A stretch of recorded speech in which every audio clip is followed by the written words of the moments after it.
Welcome to Sleep Stories and Rain, where the ordinary becomes a conduit for the unknown. Tonight we delve into disturbing true Ouija horror stories, accounts of curious minds who dared to reach beyond the veil, only to awaken something unspeakable. The flicker of candlelight, whispered questions, and the slow slide of a planchette, each moment teeters between revelation and terror.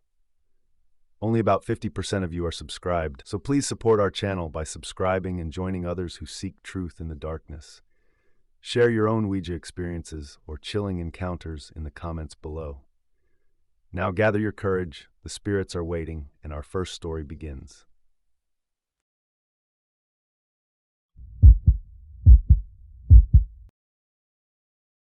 The cold in my bones wasn't just the night air or the drip in the IV stand. It was something else, creeping through me, eating me from the inside out. They said 6 months, maybe less. 6 months of watching the sun set and knowing it was one less I had left. That's when the whisper started, just at the edge of my hearing, promising answers, promising more time. It sounded crazy, but what did I have to lose when everything was already gone? I'd found the old Ouija board in a dusty corner of an antique shop, something I never would have looked at before. It was dark wood, worn smooth with age, with symbols I didn't recognize etched around the letters. The shop owner, a woman with eyes that seemed to see too much, just smiled and said, "Some things choose you, not the other way around." I took it home, not really believing, but desperate enough to try anything. The first time I unfolded it on my small, rickety coffee table, the room felt different, heavy, thick. I placed my fingers on the planchette, heart thumping a frantic rhythm against my ribs, and whispered the question that haunted my waking and sleeping hours. Is there a cure for me? The planchette vibrated, just a little at first, then began to glide. It spelled out yes. My breath hitched. It was just a parlor trick, I told myself. But the hope, a tiny, fragile bird, began to flutter in my chest. Over the next few nights, I kept going back to the board. The spirit, or whatever it was, called itself Professor Elizar. It spoke of ancient remedies, forgotten herbs, and rituals. It seemed to understand my pain, my fear. Professor Elizar promised to lead me to a full recovery, but there was always a cost. First, it asked for my dreams. I laughed, thinking it was a joke. But then my sleep grew shallow, dreamless. I woke up feeling empty, yet I felt a strange flicker of strength returning, a warmth in my chest that hadn't been there in months. It was enough to make me believe. If it asked for my dreams and gave me life, what else would it take? The demands grew. Professor Elizar's messages became more insistent, more chilling. The board spelled out your tears. The next day I couldn't cry. My eyes burned, but no moisture came. My family, they cried for me, but I just watched them, detached. Then came your memories. I held on to them tightly, but moments from my childhood, faces of loved ones, began to blur, then vanish altogether. The fear was a cold hand squeezing my throat, but the physical improvements were undeniable. I walked without pain, my cough was gone, my energy robust. Was this healing, or was I just trading one kind of death for another? The last message from the board made my blood run cold. The planchette moved slowly, deliberately, as if savoring each letter. Your soul. I tore my fingers from it, overturning the board and sending it clattering to the floor. Had I made a mistake? Had I traded my very essence for a few more months or years of a life I was quickly forgetting?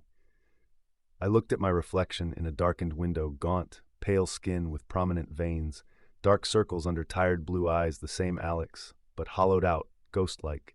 The scar above my right eyebrow was still there, a constant reminder of who I was. But who was I now, really? I felt the energy, the life brimming in my body, but it felt alien, wrong. A chilling certainty settled in. Professor Elizar wasn't a healer, it was a collector, and I, in my desperation, had become its prize specimen. Now I walk among them, a picture of health, a miracle, they say. But I can't feel joy or sadness or love. My memories are frayed threads and my dreams are an empty void. The board is still here, hidden under my bed, vibrating faintly even when I'm not touching it. I see Professor Elizar in the shadowed corners of my room, a tall, indistinct figure, watching me with unseen eyes. It smiles. I know that smile. It's the smile of a hunter who has caught its prey. I am cured, yes, but I am also truly damned, a vessel living on borrowed time, filled with something that isn't me, waiting for the final, dreadful payment. I traded death for an existence far worse, an empty shell, forever bound to the spirit I foolishly trusted. There is no cure for what I have become.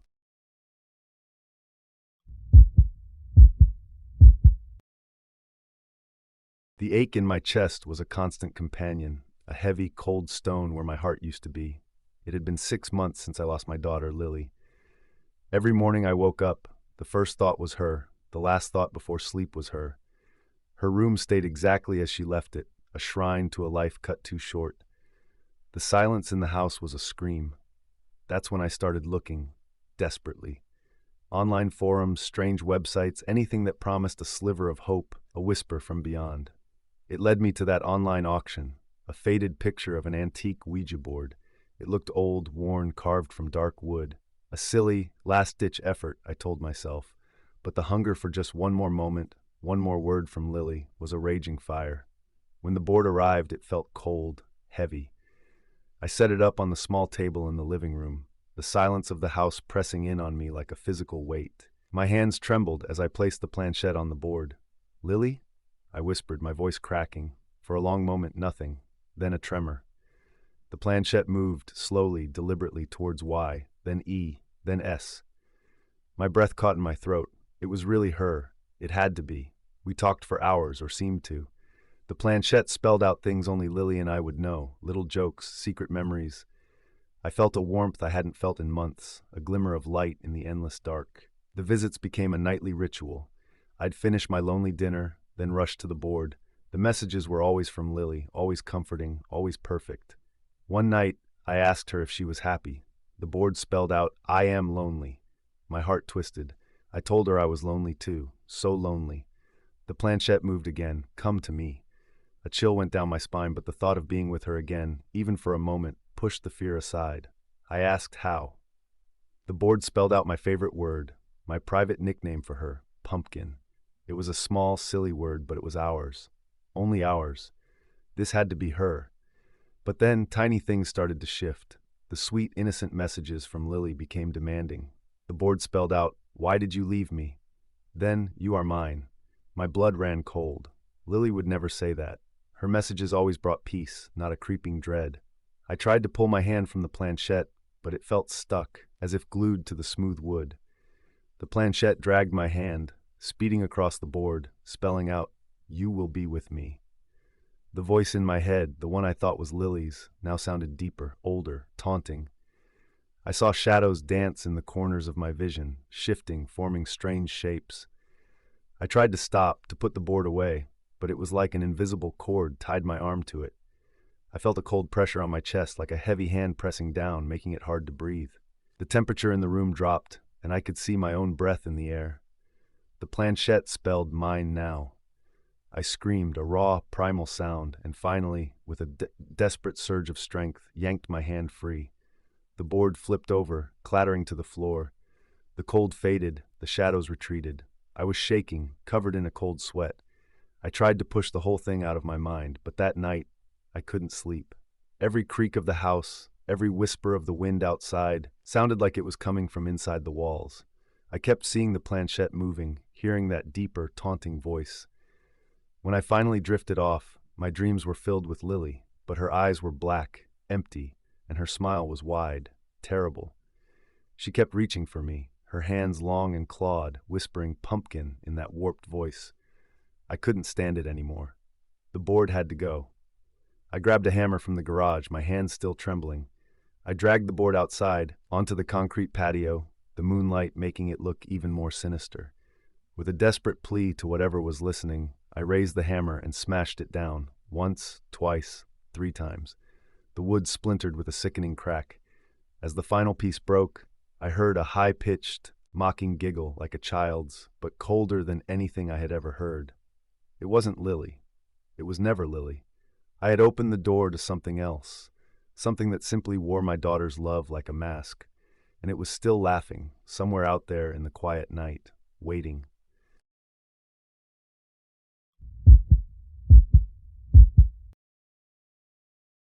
I remember the night everything changed. The night a simple game ripped through the quiet certainty of our lives. leaving behind nothing but echoing screams and a silence that still haunts me. It started like any other Friday evening, just me and Chloe, curled on the couch, the rain drumming a sleepy rhythm against the window. We'd just devoured a pizza, the lingering scent of pepperoni and garlic mingling with the damp air. Chloe, always one for a quirky impulse buy, pulled out this old Ouija board Shed found at an antique shop. It was dusty, the letters faded, with a planchette shaped like a teardrop. It looked more like a prop than anything real. "Come on, just for fun," Shed said, her hazel eyes twinkling. Marcus, always the practical one, just shrugged, a small skeptical smile playing on his lips. He was lean and athletic, with messy dark brown hair that fell into his kind blue eyes. He usually wore dark jeans and a flannel, looking comforting and solid. Chloe, with her long, wavy auburn hair and bohemian dresses, was often the instigator of our more unusual adventures.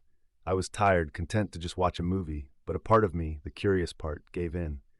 We set the board on the coffee table, our fingers light on the planchette, half expecting nothing. We asked if anyone was there.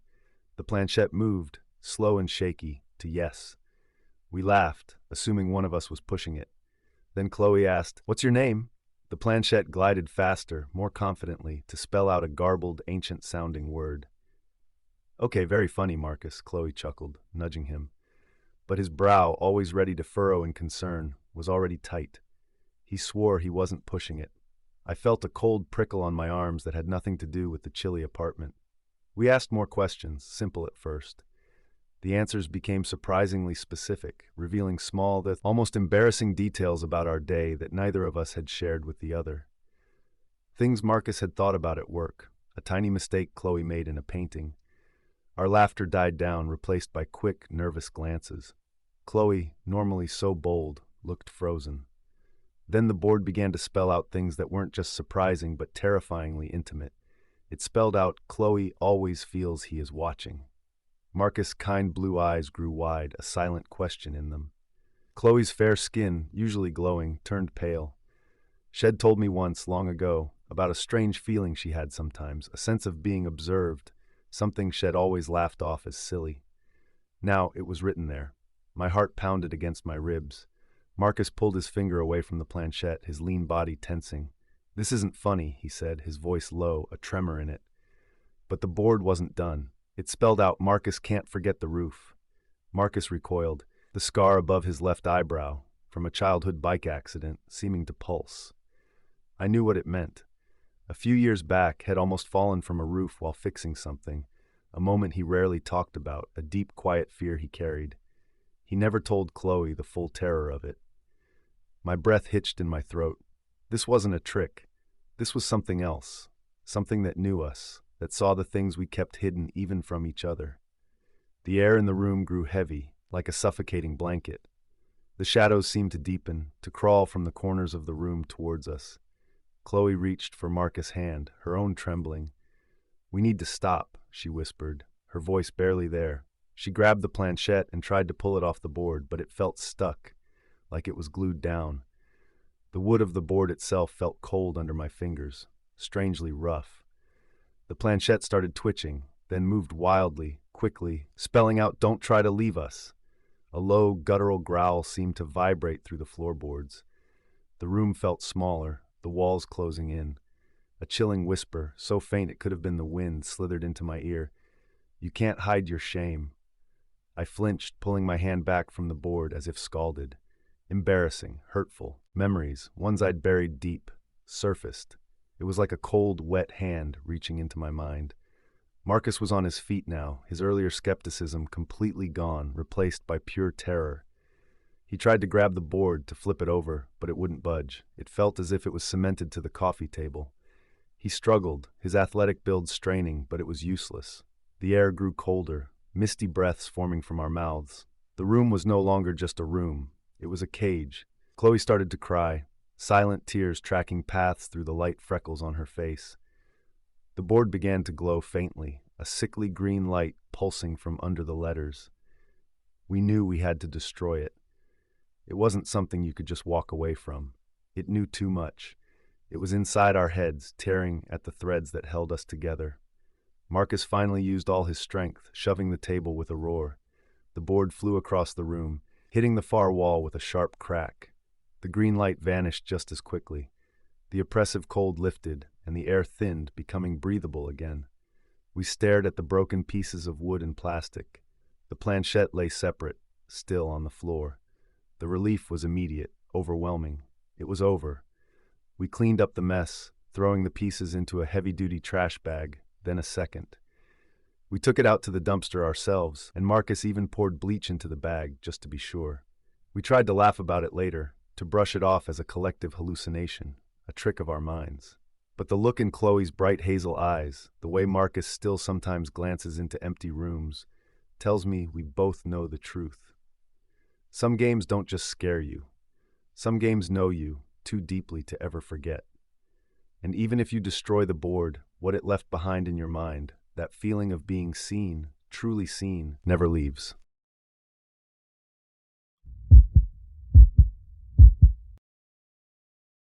The splinter is still there, a tiny, almost invisible shard of plastic lodged deep under my thumbnail, a constant, burning reminder of the night we messed with the board. Sometimes, when the light hits it just right, I see a faint, swirling pattern, like ancient wood grain, and the smell of ozone and damp earth fills my nose, even when I'm standing in a bright, sterile room. It's been 5 years since that night, and every single one of them has been a slow, agonizing climb out of a hole we dug ourselves, a hole that started with a cheap, plastic Ouija board and 3 stupid, curious teenagers who thought they were invincible. It was Sarah who found it first, tucked away in the dusty attic of her grandmother's old farmhouse. It was a Saturday afternoon, the kind of day that hangs heavy with possibility and boredom. We were sprawled on musty blankets, the sun filtering through a cobweb-dusted window, talking about nothing important. Sarah was the adventurous one, always pushing boundaries, always daring us to do something stupid. Mark was the skeptic, the one who rolled his eyes and muttered about pseudoscience and confirmation bias. And I was the one who just wanted to fit in, to be part of the group, even if it meant ignoring the knot of unease tightening in my stomach. The board itself was old, the kind that looked like it had seen things. It had a wooden planchette, worn smooth by countless hands, and the letters and numbers etched into the surface seemed to hum with a faint, almost imperceptible energy. Sarah, all wide eyes and a grin that was a little too excited, held it up like a trophy. "Look what I found," she yelled, her voice echoing in the dusty space. "A genuine Ouija board." Mark scoffed, shoving a hand through his messy brown hair. "Please, Sarah, you actually believe in that stuff?" But there was a flicker of something in his eyes, a hesitant curiosity that gave Sarah the opening she needed. She started on about spirits and the great beyond, using words she must have read in some cheesy horror novel. I just nodded, trying to look interested, while my gut screamed at me to run, to get far away from that creepy attic and that even creepier board. But Sarah's enthusiasm was contagious, and soon even Mark was leaning forward, a smirk playing on his lips that didn't quite reach his eyes. By the time the sun began to dip below the horizon, casting long, eerie shadows, we were sitting around the board, fingers on the planchette, whispering questions into the thickening air. The first few attempts were just us giggling and pushing the planchette ourselves, trying to spook each other. Sarah would gasp and pretend the planchette was moving on its own, and Mark would let out a fake scream. We were having fun in that way teenagers do when they're teetering on the edge of something they don't understand. But then came the cold. It wasn't just the chill of the aging house. It was a deep, bone-aching cold that crept in from nowhere, settling around us like a shroud. The air grew heavy, stale, and the dust motes dancing in the last rays of light seemed to still. And then, slowly, hesitantly, the planchette began to move. It wasn't a quick, jerky movement like before. This was slow, deliberate, a smooth glide across the board. We held our breath, our fingers trembling against the warm wood. The planchette stopped on H. Then, after a long, silent pause, it slid to E, followed by L, and finally, L. Sarah's breath hitched. Mark's smirk was gone, replaced by a pale, stunned expression. My own blood felt like ice water in my veins. We hadn't moved it. We couldn't have. It was too smooth, too confident. That was the first time the knot in my stomach wasn't just unease. It was pure, unadulterated terror. We asked its name.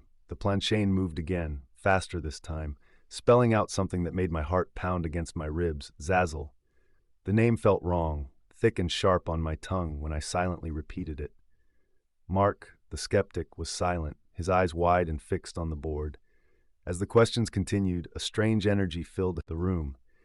The answers came faster, more confident, spelling out things about ourselves that chilled us to the bone, secrets we'd never shared, fears we'd buried deep. The air grew colder still, and a faint, unpleasant smell, like rotting garbage and something metallic, began to fill the attic. It was around this time that we noticed the shadows. They weren't just the shadows cast by the fading light, they were deeper, darker, clinging to the corners of the room and seeming to shift and writhe just at the edge of our vision. Sarah started whimpering, her face pale. Mark kept muttering, "It's just the wind, it's just the house settling," but his voice lacked conviction. The Planchette suddenly slammed hard against the word goodbye. Not gently, but with a sharp, violent impact that made the entire board jump. We snatched our hands away as if burned. The cold vanished instantly, replaced by the usual stuffy attic air. The shadows receded, and the foul smell faded. We looked at each other, a mixture of relief and lingering dread etched on our faces. Wed opened a door, and whatever had come through hadn't stayed on the other side. That night was just the beginning. The weird things started small. Objects would move on their own, a book falling off a shelf when no one was near, a door swinging open and closed in an empty room. We'd hear whispers when we were alone, just faint, indistinct sounds that seemed to come from the corners of the house. Sarah was the most affected. She started having terrible nightmares, filled with scratching sounds and whispering voices. She became withdrawn, jumpy, always looking over her shoulder. Mark tried to rationalize it, talking about stress and overactive imaginations, but his eyes held a fear he couldn't hide. I felt it too, that constant sense of being watched, of something unseen lurking just beyond the veil of our reality. The splinter under my nail appeared a few days after that night, like a tiny, agonizing reminder of the connection we'd made. It felt like a part of the board, a part of whatever we'd contacted, was now physically embedded in me. The activity escalated. One night, Mark was home alone when he heard a loud crash from his study. He went to investigate and found all the books piled neatly on the floor, in a perfect square, facing inward. Another time, Sarah was in her room when her stereo suddenly blasted static at maximum volume, then shut off just as quickly. These weren't just spooky coincidences anymore. These were deliberate acts designed to terrify us. We tried talking about it, huddled in Sarah's bedroom one rainy afternoon, hushed voices masking our fear. Mark, the skeptic, was the first to admit it. "Okay," he said, his voice barely a whisper. Something is happening." We knew, deep down, that it was connected to the Ouija board, to the name Zazzle. The climax came a few weeks later, on a night so dark and stormy it felt like the sky itself was trying to swallow us whole. We were back at Sarah's house, the only place that felt even remotely safe, though we knew the safety was an illusion. The power went out, plunging the house into absolute darkness, save for the sporadic flashes of lightning. The whispers started almost immediately, louder now, more distinct. They were taunting, malicious, calling our names. Then came the scratching, a relentless scraping sound from inside the walls. It was everywhere, surrounding us, closing in. A terrifying gust of wind ripped through the house, though all the windows and doors were closed. The air grew arctic cold once more, carrying that same metallic, foul stench. In a flash of lightning, I saw a shadow in the hallway, taller and darker than any normal shadow, its outline distorted and wrong. It seemed to pulse with a malevolent energy. Sarah screamed, a raw, guttural sound of pure terror. Mark grabbed her, pulling her back, his face a mask of fear. The sound of something heavy dragging across the floor upstairs echoed through the house. We knew, with sickening certainty, that it was coming for us. We scrambled for the front door, fumbling with the lock, the whispers and scratching growing louder, closer. The air crackled with a terrifying electrical charge. Just as we burst out into the storm, we heard a final, earth-shaking crash from inside the house, followed by an unnerving silence. We ran, not stopping until our lungs burned and the rain plastered and stung us. We never went back inside that farmhouse. We never talked about Zazzle or the board again, not really. We tried, in the weeks that followed, to pretend it never happened, to convince ourselves it was just our imaginations, fueled by fear and a creepy old house.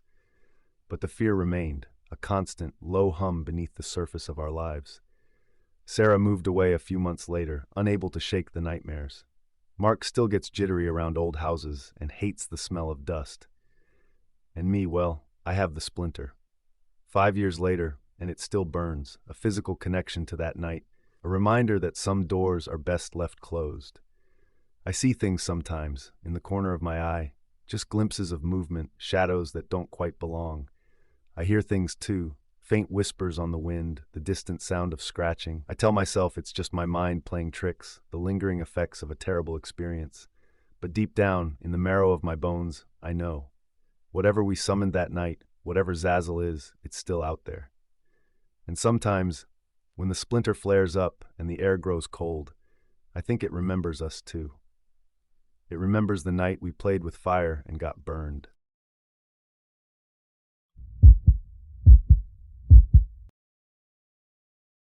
The air in the attic was thick with dust and the smell of old wood rot. It was a Tuesday afternoon, the kind of quiet day where the silence in the house felt louder than any noise. My sister Sarah and I were supposed to be clearing it out, getting rid of junk Grandma Eleanor left behind. It felt more like digging through history than cleaning. We'd been at it for maybe an hour, sneezing through clouds of dust motes dancing in the weak light from the one small window, when Sarah yelped. Found something, I figured. Probably some weird porcelain doll with cracked eyes. Grandma had a lot of those. But this was different. She held up a flat, square object, maybe 1.5 feet wide. It was made of wood, dark and worn, with faded letters and numbers painted on its surface. An alphabet curved across the top, numbers 0 to 9 below, and yes, no, and goodbye in the corners. In the center was a star and a crescent moon. Rested on top was a small, heart-shaped piece of wood with a little window in it, a planchette. My blood felt instantly cold, like someone had poured ice water down my back. I didn't need Sarah to tell me what it was. We both knew. A Ouija board, Sarah breathed, her voice low and full of a nervous excitement that mirrored my own. It looked old, seriously old, not a shiny plastic one you'd buy at the mall. This had weight to it, a sense of history and maybe something else. We'd heard stories, of course. Everyone had.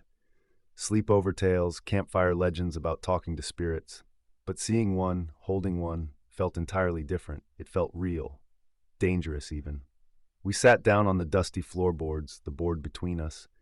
We shouldn't, I said, my voice a little shaky. My rational mind, the part that actually managed to pass math class, screamed that it was just a piece of wood. But the other part, the part that believed in shadows and things that went bump in the night, was terrified. Sarah's eyes, usually so sharp and steady, were wide and gleaming. But what if she started, then trailed off?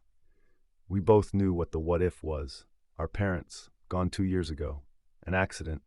We never really got closure. Grandma Eleanor never talked about them much after, just shut down. Maybe the board could help, maybe it could give us answers. It was a stupid idea, I knew it even then, but the ache in my chest, that constant dull throb of grief, pushed the fear aside. We placed our fingertips lightly on the planchette. The wood felt smooth under my skin, surprisingly warm. We sat in silence for a few minutes, just breathing, the dust motes still dancing around us. The only sound was the distant chirp of a bird outside the small window.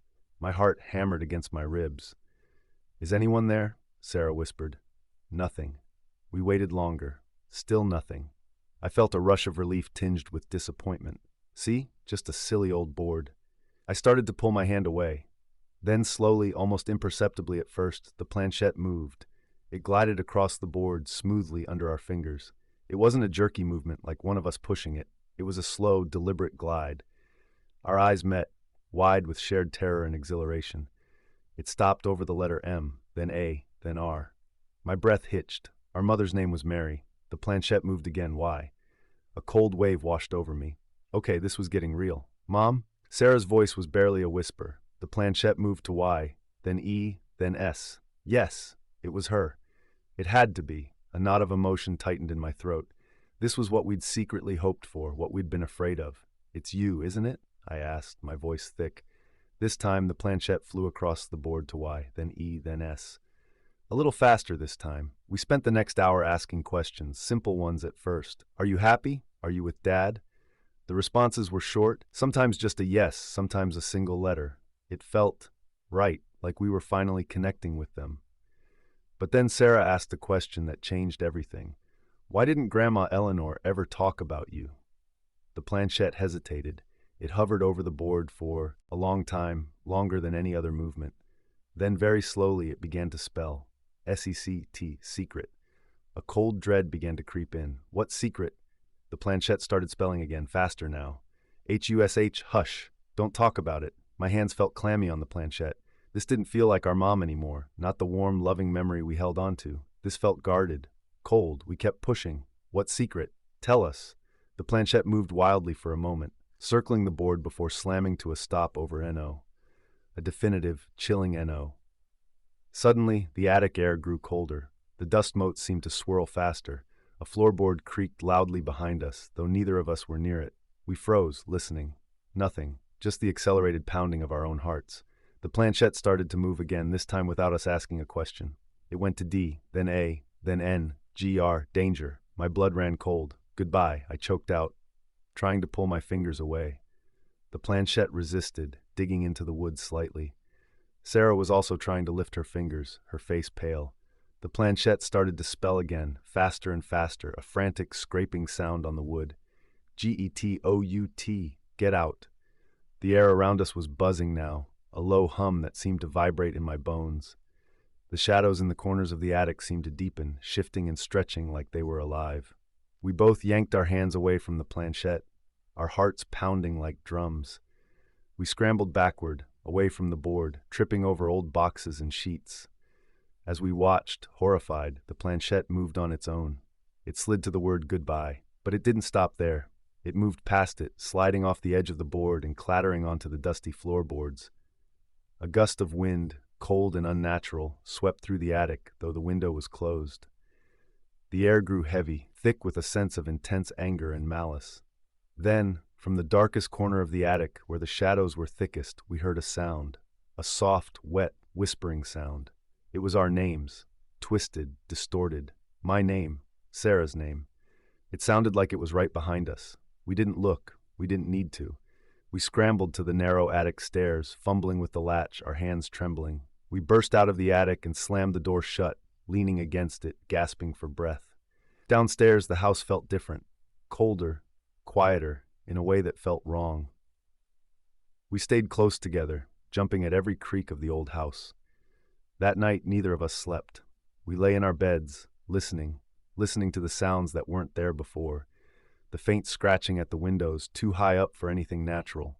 The soft, wet whispering, sometimes sounding like distant voices, sometimes like someone was right outside our doors.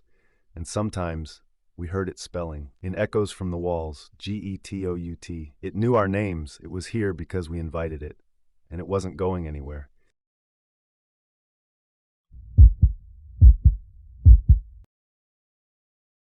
The darkness was a friend. It had been for months, a thick blanket that helped me ignore the blinking cursor on my screen, mocking my empty pages. Writer's block wasn't just a phrase. It was a hungry beast, gnawing at my insides. I was Finn, a man who once crafted worlds with words, now watching them crumble. Desperation gnawed at me, a cold fear that the stories had simply left. One rainy afternoon, digging through a box of old curiosities from my grandmother's attic, I found it, an antique Ouija board. It was made of dark, polished wood, with intricate carvings and letters worn smooth by countless fingers. I chuckled, remembering childhood sleepovers, cheap thrills in the dark. But then an idea sparked, a flicker in the vast emptiness of my mind. What if it could inspire a ghost story? Not a real spirit, of course, just a muse. A silly, harmless way to kickstart the words. I set the board on my desk, the old wood soft under my fingertips. The room was dark, save for the weak glow from my desk lamp. The air grew still, the usual sounds of my old house fading into a hush. I placed my finger on the planchette, half expecting nothing. My heart gave a strange thump as the planchette moved. Slowly, deliberately, it dragged across the board. It spelled out, "Welcome." My breath caught. I blinked, then laughed, a nervous, shaky sound. Must be my imagination, or just my own unconscious hand. I asked, "Who are you?" The planchette started to move again, faster this time, pulling my hand with it. It spelled out, "Your muse." A shiver ran down my spine, but a thrill too. This was good. This was inspiration. I started asking questions, prompting it for details for my story. It gave me names, places, fragments of a dark history. The words flowed from my fingers onto the keyboard faster than they had in years. The story was becoming something terrifying, something real. But the board's messages grew more unsettling. It started to spell out things that weren't for my story, things about me. Lonely, it spelled one night. Afraid. It knew things no one should. My heart pounded, but I couldn't stop. It was feeding me words, and I was starving for them. Then came the dictations. The planchette would move on its own, dragging my finger along, spelling out entire sentences. They weren't just ideas anymore, they were commands. Write about the room behind the wall, it demanded. I didn't have a room behind the wall in my story. I didn't in my house either. But the entity insisted. It has been waiting. My sanity frayed at the edges. I started seeing things, shadows at the corner of my vision, the familiar creaks of the old house sounding like whispers. Sleep became impossible. Every time I closed my eyes, I saw the carved letters of the board. One night, the planchette slammed into the word "through." My hand burned. It spelled out, "She stepped through." My mind screamed, but I couldn't pull my hand away. The air in the room dropped several degrees, and a scent like old, damp earth filled my nose. A low, raspy whisper seemed to come from all around me, not just the board. I felt a cold touch on my shoulder, distinct and chilling. I wasn't just writing a story anymore, I was living it.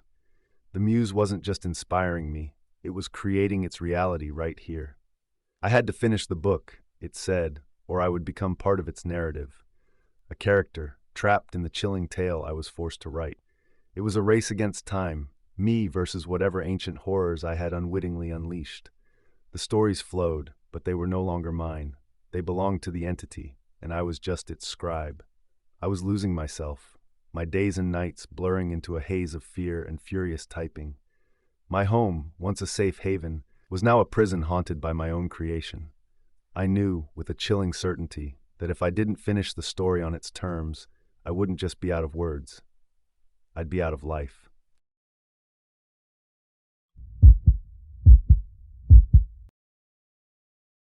You'll never forget the suffocating smell of dust and old memories in Grandma Alara's house. It clung to everything, thick and heavy, especially in the attic.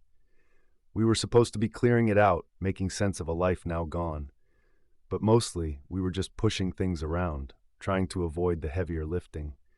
What started as a chore turned into a game, then something else entirely. Anya, with her bright red hair tied back, was joking about finding buried treasure amongst the boxes. Finn, all lanky limbs and restless energy, kept kicking at a loose floorboard. But it was me, Leo, who spotted it, tucked away under a moth-eaten blanket, the Ouija board. It was old, the wood dark and smooth, and the letters had a faint, almost sickly glow to them in the dim light. We all knew about Grandma Lara's quirks, her strange traditions, the way she'd sometimes just stare at shadows as if expecting them to move. Wed always dismissed it as just her being, well, Grandma. But holding that board, I felt a shiver, a knot in my gut that said, "Leave it alone." Of course, we didn't. "Just for fun," Finn mumbled, tracing the letters with a finger. Anya rolled her eyes, but was already making room on an old trunk. We settled around it, the ancient wood cool against our fingertips. The scent of dust mixed with something else now, something metallic and cold. We started with silly questions, giggling nervously as the planchette barely moved. Then Anya, always the boldest, asked, "Is there anyone here?" The planchette shuddered. Slowly, it slid. The board spelled out yes. Nobody laughed this time. Finn's face was pale, his usually bright green eyes wide. Even Anya looked a little green around the gills. We asked its name. The board spelled out Mara. We felt a cold wave wash over us, like the attic's drafts had decided to focus their entire chill on us. We kept going, a morbid curiosity overriding our growing fear. We asked Mara what she wanted. The board's answer was quick, almost violent. The board spelled out justice. It was then that a loud bang echoed from downstairs. We froze, our hands still on the pointer, our hearts pounding. It must have been the wind, we told ourselves, but the house felt different, heavier. The air grew thick, like breathing soup. Later that night, the storms came. Rain lashed against the windows, and the old house groaned. I was trying to sleep, but the image of the word justice kept flashing in my mind. Then I heard it, a soft scratching coming from the wall by my bed, not like mice, more like fingernails dragging on wood. I squeezed my eyes shut, trying to convince myself it was just the house settling. It wasn't. The scratching intensified, rhythmic and chilling, almost like a frantic attempt to break through. I burrowed deeper under the blankets, my breath catching in my throat. Eventually, I must have drifted off, only to be jolted awake by Anya's scream. It was a raw, terrified sound. I threw on clothes, my heart hammering, and stumbled out into the hallway. Finn was already there, his face like a ghost, pointing a shaking finger. Anya was huddled against the far wall of the hallway, her face buried in her hands. The air was colder here, much colder, and on the wall directly above Anya's head, just high enough to be unsettling, was a scratch mark. Only it wasn't just a scratch. It was a single letter etched deep into the plaster, an M. It looked fresh, as if carved moments ago. We tried to talk about it, but the argument quickly turned to panic. Anya was convinced it was Mara, coming for us. Finn wanted to just run, leave everything behind. I felt a desperate need to understand, to know what justice meant. The next morning, we found Grandma Alara's old journal, hidden under a loose floorboard in the reading room. It was written in her shaky, looping handwriting, recounting odd occurrences, strange shadows, and her desperate attempts at warding something off. Then, on a page dated decades ago, I saw it. A name, Mara, and a story, carefully detailed, about a young girl, Mara, who had vanished from the house many years ago, and how Grandma Alara suspected foul play but could never prove it. We looked up old newspaper clippings online. A cold case. A girl, Mara, vanished without a trace from this very house. The police had no leads. That night, we were all in the living room, huddled together. The Ouija board sat on the coffee table, an ominous presence. We had to know more. With trembling hands, we placed them on the planchette. I asked, "Who hurt you, Mara?" The planchette moved, slowly at first, then with increasing speed. The board spelled out, "Him." "Who is him?" Anya choked out. This time, the planchette slammed across the board, picking up speed, as if the entity was enraged. The board spelled out, "The caretaker." My blood ran cold. The caretaker. Not just any caretaker. Grandma Alara's caretaker, the one who was still living in the small cottage at the edge of the property, hired by her years ago. The one who had been so kind, so helpful, after Grandma died. My brother Finn looked at me, his eyes wide with dawning horror. Anya let out a small whimper. We knew then. Grandma Alara hadn't been eccentric. She'd been protecting us from what she knew lurked there, from the truth. And we, her foolish grandchildren, had brought it back to demand its due. The house went dark, the lights flickering out. A low, guttural growl echoed from beyond the living room. We were trapped, with a spirit demanding justice, and a killer unknowingly still on the property. We had awakened the truth, and the truth wanted blood. The old house, once a comfort, was now a tomb, and we were locked inside with its deepest, darkest secret and the entities it attracted. There was nowhere to run. The last thing I heard before the front door slammed open, ripping itself from its hinges, was the sound of heavy, deliberate footsteps coming down the hallway, slowly approaching us. Then silence, a thick, smothering silence that was worse than any scream. And I knew Mara was no longer alone. She had brought company, and it was coming for us.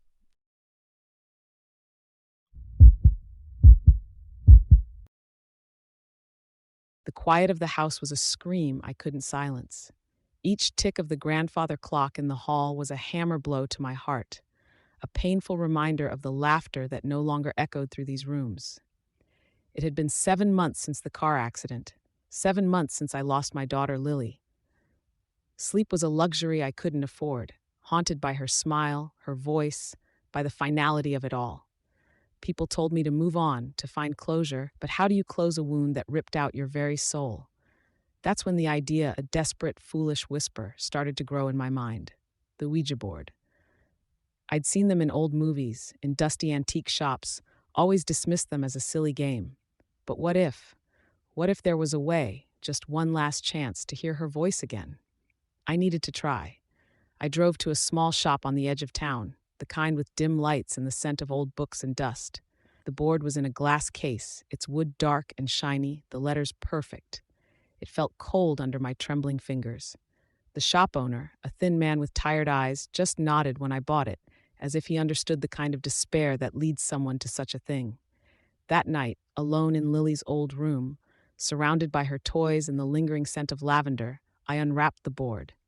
The planchette, smooth and cool, felt strangely heavy in my hand. I placed my fingertips on it, my breath catching in my throat. "Lily?" I whispered into the silent room, my voice cracking. "Are you here, my darling?" My arm felt a strange pull, a subtle resistance, then a slow, almost gentle glide. The board spelled out Evelyn, my name. Tears welled in my eyes. It wasn't Lily's name, but it was a sign, a connection. This was real. A tiny spark of hope, fragile but fierce, ignited in my chest. I kept asking, my questions tumbling out, desperate for any comfort. The planchette moved again, slow and deliberate. It spelled out Missyoumommi. My heart stopped. It was her. It had to be her. I started to cry, a flood of silent tears, relief and sorrow mixing into a dizzying wave. I missed her so much. I asked if she was okay, if she was happy wherever she was. The board spelled out HURT. My stomach clenched. What did that mean? Was she trapped? Was she suffering? A cold dread began to creep in, chilling me despite the rush of tears on my cheeks.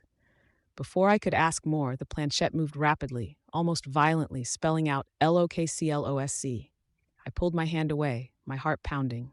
Look close at what? The air in the room suddenly felt heavy, thick. I looked around, my eyes darting over Lily's familiar room, the pink walls, the unicorn plushie on her bed, the drawings taped to the dresser. Nothing seemed out of place. But then I saw it. On a small, framed photo of Lily and me, taken last summer at the beach, her face was slightly blurred. Her eyes in the picture were entirely black. They looked like deep, empty holes staring out at me. A wave of nausea hit me so hard I almost gagged. I dropped the planchette. I scrambled backward, hitting the wall, my gaze fixed on the photo. It had been fine yesterday. It had been normal. Cold sweat beaded on my forehead. My mind screamed at me that it was a trick of the light, the old frame, anything but what I knew it really was. I forced myself to reach out, to pick up the photo. As my fingers touched the glass, the faint scent of something metallic, like old blood, filled the air.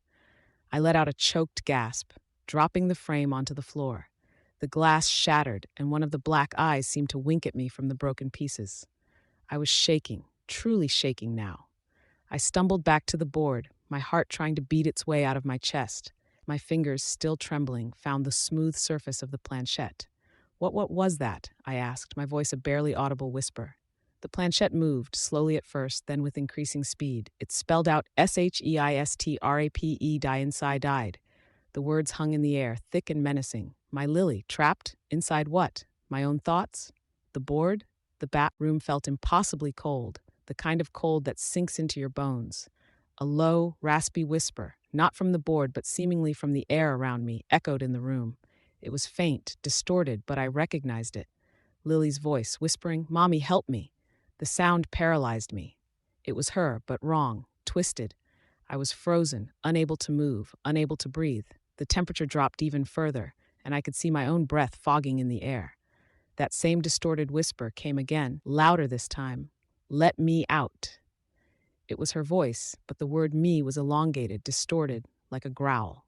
A strong, putrid smell filled the room, like something decaying in stagnant water. The planchette, of its own accord, began to spin wildly on the board, a black blur across the letters. My fingers were glued to it, no matter how hard I tried to pull away. It was a terrifying dance, faster and faster, until the room seemed to spin with it. Then, with a sudden, painful jolt, the board flew up, hitting the ceiling with a loud crack before crashing back down onto Lily's bed, splintering into pieces. A chilling laugh, deep and guttural, filled the room. It was not Lily's laugh. It was ancient, evil. The room went dark, utterly dark, as if the light itself had been swallowed. I screamed, but no sound came out. My throat was raw. A sharp, burning pain shot through my left arm. I stumbled backward, still blind, my hand going to my arm. My fingers met a cool, slick liquid. I knew instinctively what it was. Blood. It wasn't a splinter. It was a cut, a deep one, as if a razor had sliced through my skin. I could hear a faint, wet, dragging noise as if something heavy and wet was being pulled across the floor in the pitch black. The sound got closer. I could feel a cold, decaying breath on my neck. That twisted, distorted whisper right in my ear said, "You opened the door, Evelyn. Now she's mine." My mind shattered. I collapsed onto the floor, the darkness consuming me, the chilling whisper still echoing in my head. I wanted to scream, to run, but there was nowhere to go. I had brought this into my home, and it wasn't letting go. The last thing I heard before the darkness took me completely was my daughter's sweet voice, but it was coming from inside me. It was not her. It was something else, and it was laughing. Again, that terrible ancient laugh.